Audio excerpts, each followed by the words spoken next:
apologies for taking so long to shoot a video for the channel, but as I mentioned in the community, my family was here. They came to visit me from back home, and you understand there was no chance I had time to shoot anything with my son and my wife here. So they've gone back home, and now more time to recover the lost time. And we start with showcase of English knights. These are periplastics of the late part of the 100 Years' War. They can use end of the 14th century and mid of the 15th, Agincourt, a bit earlier, a bit later, Verneuil, and they're all periplastics.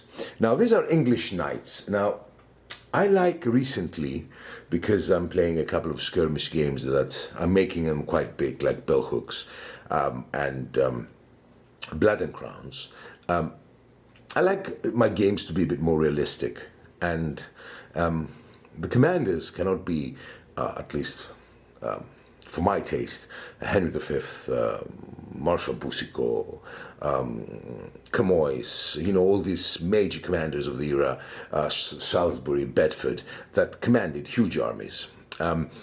So I'm trying to create commanders and nobles who were not minor necessarily, but were part of retinues of greater nobles. They had small contingents, and to make the game for me more realistic. So, for example, in this lineup you have this showcase. You can see it in the videos section at the end of the video.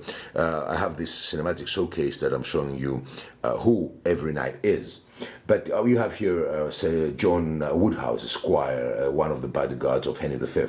You have Richard Tempest, a knight. You have Baron Henry Fitzhugh, puts another knight, William Gulby, Roger Fiennes. You have knights who are not famous, and I think it makes the game with Sir William Trussell, Sir Simon Felbrigg, Thomas Forster. So you have knights who are not that famous and who make my games more realistic. Now, these knights, as I said, you can see in a showcase, but how do you get these names? If you check my video Serving the English Crown, where I show you the data collection from the University of Southampton, where you have database containing names of soldiers that served the English crown between 1369 and 1453, you will find anything you need, and you can create these minor nobles. So let's have a quick look and see our English nobles and how they look. Let's try. So you see here a knight. I used to have, I did like to put to the English lances, but also it's nice to have some you know, single-handed weapons, except lances. I think they look good. Again, here you have the sword. I think you can see it well. I hope you can see it well. Try to give variety. Here we're using lance, nice colors.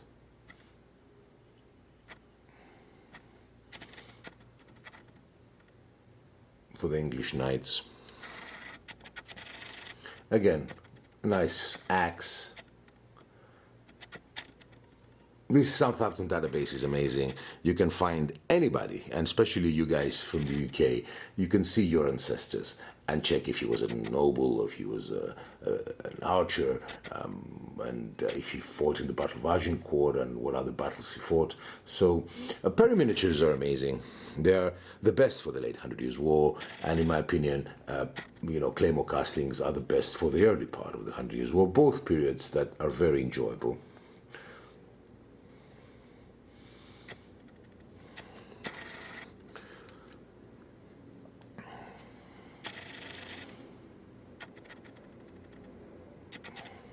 It's a period here where I like it.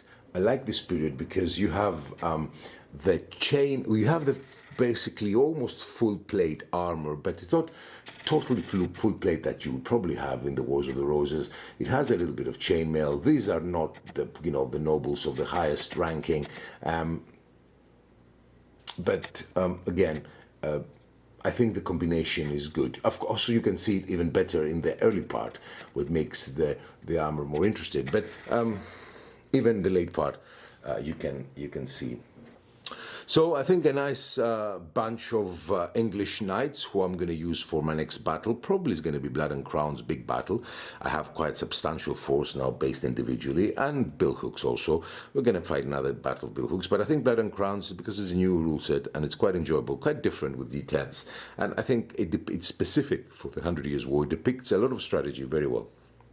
So it's a battle report I'm planning to do probably with kind of objective of burn a bridge that has this, the rule set has these mechanics of burning something, burning an asset, and how you can burn it and how your opponent can extinguish the fire and recover the objective. So these are the English knights. I hope you enjoyed them. Perry miniatures, plastic.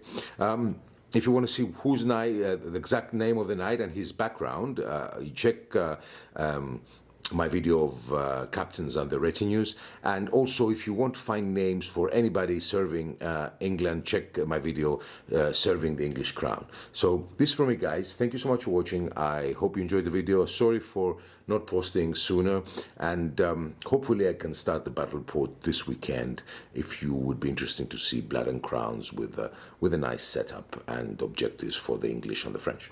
Anyway, guys, thank you so much for watching, and bye-bye.